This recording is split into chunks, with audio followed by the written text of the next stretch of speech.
Vous allez bien aujourd'hui, bienvenue à toutes et à tous sur Motorrider64, la chaîne qui vous aide à choisir votre deux roues. Aujourd'hui on est chez Yellow Bike pour la présentation de ce nouveau maxi scoot, le Kymco DTX 360. Donc c'est une alternative à prendre très au sérieux par rapport à ce qui se fait au niveau de la concurrence, style ADV 350 et NMAX 300 ou 350 aussi. Donc à prendre très au sérieux. Kymco a fait sur ce scooter franchement du bon boulot, il n'y a qu'à voir le design. Franchement c'est un très beau scooter et c'est, je vous dis, à prendre très au sérieux. Vu la conception de l'engin, il n'y a aucun défaut qualité sur cet engin là. Les matériaux employés sont de très belles factures. On peut dire que les concepteurs et designers de chez Kymco ont fait du très bon travail au vu de l'esthétisme de ce scooter, de ce maxi scoot. Et une alternative donc, même j'irai jusqu'au T-Max 560 qui est leader sur le marché européen. Pourquoi? Parce que tout simplement le fait de redescendre en cylindrée, eh bien, le tarif va descendre aussi. Donc pourquoi pas descendre en cylindrée? 6 000 € sur ce maxi scoot, comparé à un T-Max à 15 000 € hein, en version Tech Max, c'est quand même très intéressant. Vous aurez plusieurs coloris au choix. Donc au niveau de la peinture, c'est très important. D'ailleurs, les designers de chez Kymco ont fait le nécessaire pour avoir, on va dire, un look différent par rapport aux peintures. Ici, ça sera un vert foncé noir mat. Dans l'autre coloris, ça sera orange noir mat. Donc vous aurez une version qui est plus typée baroudeur. Et sur l'autre couleur, vous aurez une version qui est typée plus dynamique. Donc c'est là où on voit l'importance des couleurs associées à ces maxi scoots, suivant le style que vous avez, suivant ce que vous voulez. Voilà, Kymco vous propose un look plus baroudeur et un look plus dynamique. Le confort et l'équipement de ce nouveau DTX 360 de la marque Kymco est au rendez-vous. Feu LED, 2 prises USB, écran digital, protège-main, traction control, garantie 5 ans et 2 ans d'assistance. Ce maxi scoot vous assurera des bonnes reprises avec son monocylindre 4 temps de 28,2 chevaux à 7500 tours minute et un couple de 30 Nm. Sa consommation de moellons et son réservoir de 12,5 litres vous garantira une belle autonomie. Sa transmission automatique à variation continue vous apportera de la souplesse au niveau de la conduite, une hauteur de selle de 785 mm et c'est la bonne nouvelle pour les petits gabarits. Adapté donc à tous les gabarits. Une fourche télescopique à l'avant, couplée à une roue de 14 pouces avec des pneus mixtes qui vous permettra de faire donc du off-road. Et tout ça, bien évidemment, couplé à 2 amortisseurs hydrauliques à l'arrière, à débattement long. Son poids contenu de 194 kg vous facilitera la conduite en ville. Un système keyless qui vous permettra, si un jour vous avez plus de piles dans les clés, par induction ici, vous aurez une chance donc de démarrer avec votre scooter et de rentrer chez vous et de changer la pile. Ici au niveau du tableau de bord, un joli grand écran digital avec toutes les informations nécessaires à la conduite. Une petite bulle très jolie, très design, qui vous protège bien du vent. Des protège-mains. Et au niveau des commodos, tout est bien placé pour la conduite.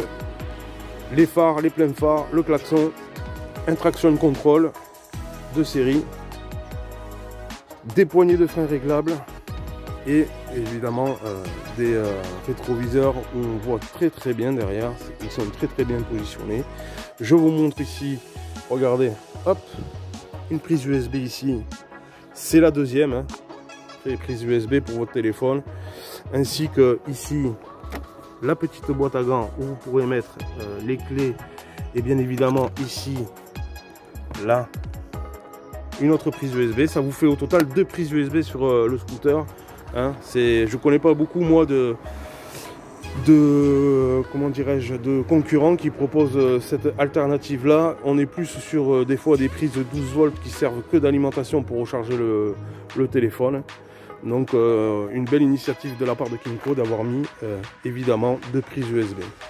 Au niveau de la selle, on a une selle large, très bien conçue, très moelleuse aussi, et des poignées pour le passager, vous voyez ici, très belle finition, qui sont assez bien écartées, donc ergonomiques. Bon l'équipe, vous me connaissez, j'ai pas pu m'empêcher, voilà, là je vous le démarre, et je vais faire juste un petit tour comme ça. On fera un essai route un peu plus complet la prochaine fois quand le temps sera meilleur. Alors vous voyez ici là, ce magnifique écran, tout est bien placé, tout est ergonomique, un joli bruit, une très bonne position de conduite. Non, il est très sympa ce scooter, franchement, ça peut être une très bonne alternative, hein, à tout ce qui est Honda ADV 350 ou même le T-Max, hein, les gars, franchement. Donc là on est en plein rodage, on sort de chez Yellow Bike, au niveau du freinage et tout ça, de l'accélération, enfin moteur, rodage, hein, donc on va y aller tranquille. Et je vous fais vraiment juste un tout petit tour comme ça. Et dès que j'ai l'occasion, les gars, vous inquiétez pas, je vous fais un test complet. Quelle bonne sensation ce scooter, franchement. Excellente position, ergonomique. Vous voyez là on passe des dodanes, c'est assez bien amorti. Ouais c'est bien amorti franchement. La fourche à l'avant elle fait un très bon taf. Attention quand même à tout ce qui est débattement des amortisseurs à l'arrière et aussi de la garde au sol.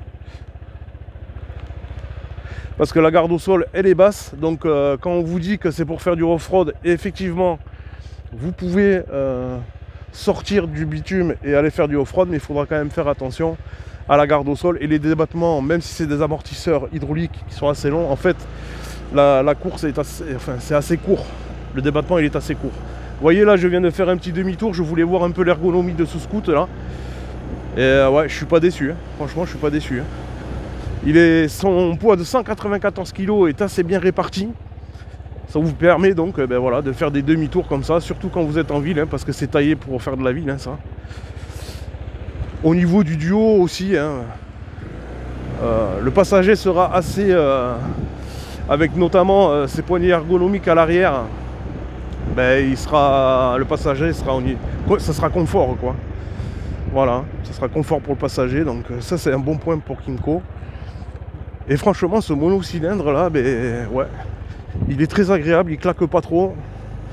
On verra ça prochainement sur l'essai route, quand on va commencer à monter dans les tours, hein. Voilà l'équipe. Donc c'était vraiment un petit tour, histoire de vous faire entendre le bruit. Ouais, c'est un joli bruit, cet écran là, magnifique, hein, aussi. Non, donc bien évidemment ça me tarde de faire l'essai route. Et je vous dis à très vite donc pour des nouvelles vidéos. N'oubliez pas de vous abonner les gars s'il vous plaît, c'est pour me soutenir sur la chaîne. Voilà l'équipe, à très vite.